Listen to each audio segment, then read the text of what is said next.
अस्सलाम वालेकुम स्टूडेंट। आज का जो हमारा टॉपिक है वो है इलेक्ट्रोनेगेटिविटी।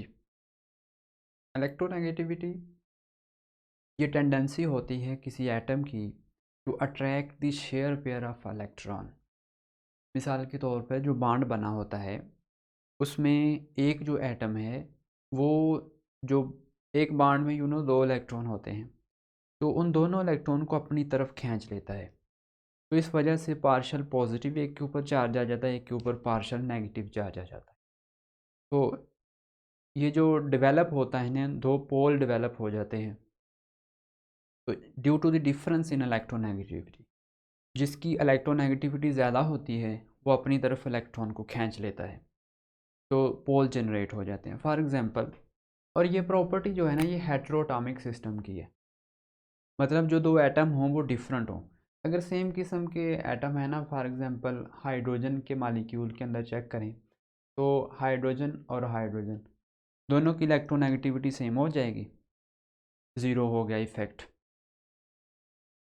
हमने चूँकि इलेक्ट्रोनेगेटिविटी डिफरेंस जो है ना वो कैलकुलेट करना होता है, वो इम्पोर्टेंट है, तो यहाँ पे ज़ीरो हो जाएगा। इसी तरह क्लोरीन लेते हैं, ये भी ज़ीरो हो जाएगा। इसी तरह हम क्लोरीन लेते हैं, तो जितने भी होमोटॉमिक मालिक्यूल लेंगे ना, जो एक किस्म के एटम से मिल के बने होंगे, तो उनके लिए सभी के लिए ये ज़ीरो आएगा। तो इन केस में तो हम डिस्कस नहीं करेंगे। जब हेट्रोएटॉमिक होता है, फॉर एग्जांपल HF, इसमें क्या है कि जब इसका हम बॉन्ड इस तरह शो करवाएं, तो ये जो बॉन्ड है इसमें दो इलेक्ट्रॉन होते हैं। तो लेट से हम इसका जो इलेक्ट्रॉन है उसको हमने डॉट से रिप्रेजेंट कर दिया और इसका जो है क्रॉस से रिप्रेजेंट कर दिया। अब ये जो इसकी इलेक्ट्रोनेगेटिविटी जो होती है फ्लोरीन की, वो ज़्यादा होती है। तो क्या होता है कि ये इन दोनों इलेक्ट्रॉन्स को अपनी तरफ खींच लेता है। तो रिज़ल्ट के तौर पे हमें क्या मिलता है कि इसके ऊपर इलेक्ट्रॉन की कमी हो जाती है, इसके ऊपर पार्शल पॉजिटिव चार्ज आ जाता है, और ये जो फ्लोरीन है इसके ऊपर पार्शल नेगेटिव चार्ज आ जाता है। तो इस तरीके से हम जो है ना इलेक्ट्रोनेगेटिविटी को स्टडी करते हैं। एक जो एटम है उसकी इलेक्ट्रोनेगेटिविटी वैल्यू ज़्यादा है, तो वो अपनी तरफ खींच लेता है इलेक्ट्रॉन को, तो इसी को हम इलेक्ट्रोनेगेटिविटी का नाम देते हैं। अब उसके बाद जो पालिंग है, एक साइंटिस्ट है, इसने इलेक्ट्रोनेगेटिविटी डिफरेंट कंपाउंड की सॉरी एटम की कैलकुलेट की, और उसने फ्लोरीन को जो है ना इलेक्ट्रोनेगेटिविटी 4 दी, जो कि पीरियोडिक टेबल में सबसे ज़्यादा इलेक्ट्रोनेगेटिविटी की वैल्यू है। और ये उसने ऑर्बिट्रेरी दी, फर्जी एक स्केल बनाया, उसके ऊपर इसने ये वैल्यू दी। उसने बोला कि फ्लोरीन ऐसा एलिमेंट है जिसके पास मैक्सिमम पावर है to attract the share pair of electron, तो इसकी इलेक्ट्रोनेगेटिविटी सबसे ज़्यादा है। और इस तरह अगर हम इलेक्ट्रोनेगेटिविटी की बात करते हैं कि इसका ट्रेंड क्या होगा पीरियोडिक टेबल में, तो पीरियोडिक ट्रेंड अगर चेक करना चाहें हम, लेट से पीरियड में चेक करना है, तो पीरियड में आपको पता है कि लेफ़्ट टू राइट जाने से साइज़ डिक्रीज़ होते हैं। तो लेफ़्ट टू राइट जाने से जो इलेक्ट्रोनेगेटिविटी है उसकी वैल्यू बढ़ती है। लेफ़्ट टू राइट जाने से इलेक्ट्रोनेगेटिविटी की वैल्यू बढ़ेगी। और इसी तरह अगर हम ग्रुप की बात करते हैं, ग्रुप अगर टॉप टू बॉटम आएंगे, टॉप से बॉटम की तरफ आना चाहेंगे, तो जो वैल्यू होगी इलेक्ट्रोनेगेटिविटी की वो डिक्रीज़ होगी। इसमें फैक्टर मुख्तलिफ़ किस्म के होते हैं। अब इलेक्ट्रोनेगेटिविटी से क्या मुराद है? अब ज़ाहिर सी बात है कि खींचना तो किसी भी एटम के न्यूक्लियस ने ही है ना इलेक्ट्रॉन को। इलेक्ट्रॉनिक डेंसिटी जो है उसको अपनी तरफ अट्रैक्ट करना है न्यूक्लियस ने। तो जैसे हम पिछले जितने भी टॉपिक पढ़े हैं, हमने एटॉमिक रेडियस पढ़ा है, हमने इलेक्ट्रॉन अफिनिटी पढ़ी है, आयोनाइजेशन एनर्जी पढ़ी है, उन सब में हमने चेक किया कि लेफ़्ट टू राइट जाने से साइज डिक्रीज़ होता है। न्यूक्लियर की पावर बढ़ती है, न्यूक्लियर चार्ज बढ़ता है, तो उस वजह से ज़ाहिर सी बात है फिर उसकी इलेक्ट्रॉन खींचने की जो एबिलिटी है वो बढ़ जाएगी।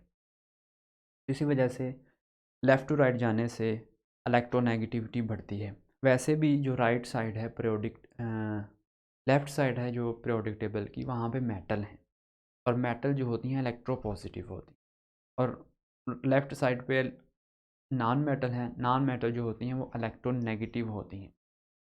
तो इस वजह से वो इलेक्ट्रॉन को अपनी तरफ खींचती हैं, इलेक्ट्रॉनिक डेंसिटी को अपनी तरफ खींचती हैं, और टॉप टू बॉटम आने से साइज़ एक्सपेंड हो जाता है, और साइज़ एक्सपेंड होने की वजह से न्यूक्लियस की जो होता है ना पावर, वो कम हो जाता है, उस वजह से इलेक्ट्रोनेगेटिविटी की वैल्यू डिक्रीज़ करती है। तो इसके अलावा इलेक्ट्रोनेगेटिविटी जो है, इसका यूज़ है, इसकी एप्लीकेशन समझ लें।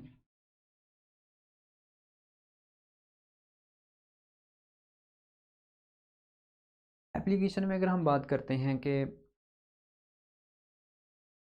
इलेक्ट्रोनेगेटिविटी की वो जो वैल्यू है, डिफरेंस है, अगर इलेक्ट्रोनेगेटिविटी का डिफरेंस आ जाए हमारे पास अप्रॉक्सीमेटली ज़ीरो के, तो हम बता सकते हैं कि जिनका आ जाए ज़ीरो, वो जो होंगे वो नॉन पोलर होंगे। अगर किसी कंपाउंड कोई है या मॉलिक्यूल है, अगर उसका डिफरेंस ज़ीरो आ जाता है तो हम बोलेंगे कि वो नॉन पोलर हैं, उनमें पोल नहीं बन सकते। फॉर एग्ज़ाम्पल ये हाइड्रोजन वाला जो केस है, इसमें चेक कर लें, इसमें इलेक्ट्रोनेगेटिविटी का डिफरेंस ज़ीरो है, इस वजह से ये नॉन पोलर है। इसी तरह F2 भी नॉन पोलर है, क्लोरीन भी नॉन पोलर है। जितनी भी अ, हम चेक करें कि मॉलिक्यूल जिनके अंदर इलेक्ट्रोनेगेटिविटी का डिफरेंस ज़ीरो आ जाए, तो हम कह सकते हैं कि ये नॉन पोलर चीज़ है, इसमें पोल नहीं बन सकते। इसी तरह अगर किसी चीज़ में इलेक्ट्रोनेगेटिविटी का डिफरेंस अप्रॉक्सीमेटली 1.7 के करीब आ जाए, तो इस केस में हम कह सकते हैं कि कोई चीज़ इक्वली जो है ना वो कोवलेंट हो सकती है, इक्वली कोवलेंट हो सकती है या आयनिक हो सकती है। अगर इलेक्ट्रोनेगेटिविटी का डिफरेंस दो एटम्स के दरमियान इतना आ जाए, तो हम कहेंगे कि ये जो चीज़ है ये पार्शली कोवलेंट है और पार्शली आयनिक है। उसके साथ साथ अगर ये डिफरेंस इलेक्ट्रोनेगेटिविटी का ग्रेटर दैन 1.7 आ जाए, तो हम कहेंगे कि जो बॉन्ड है वो आयनिक है। वैसे तो जो आयनिक है, 100% आयनिक कोई भी बॉन्ड नहीं होता, हर बॉन्ड में कोवेलेंट करैक्टर पाया जाता है अकॉर्डिंग टू फाजान्स रूल। तो कोई भी जो है ना सबसे जो पोलर कंसिडर किया जाता है, आयनिक कंसिडर किया जाता है, वो होता है सीज़ियम क्लोराइड। इसको 92% हम आयनिक कंसिडर करते हैं, लेकिन इसमें भी बाकी कोवेलेंट करैक्टर होता है। तो कोई भी चीज़ जो है ना वो 100% जो है वो आयनिक नहीं है, लेकिन एक रीज़नेबल या एक थोड़ा बहुत गैस कर सकते हैं कि अगर इलेक्ट्रोनेगेटिविटी का डिफरेंस 1.7 से ज़्यादा है, तो हम उसको बोल सकते हैं कि ये चीज़ आयनिक है। तो ये है ओवरऑल हमारे पास इलेक्ट्रोनेगेटिविटी और इसका पीरियोडिक ट्रेंड कि लेफ़्ट टू राइट इंक्रीज़ करती है, टॉप टू बॉटम डिक्रीज़ करती है। फैक्टर वही हैं जो हम पीछे टॉपिक्स में पढ़ते आ रहे हैं, और एप्लीकेशन में हम इनका पोलर, नॉन पोलर और आयनिक करैक्टर को बता सकते हैं। ठीक हो गया?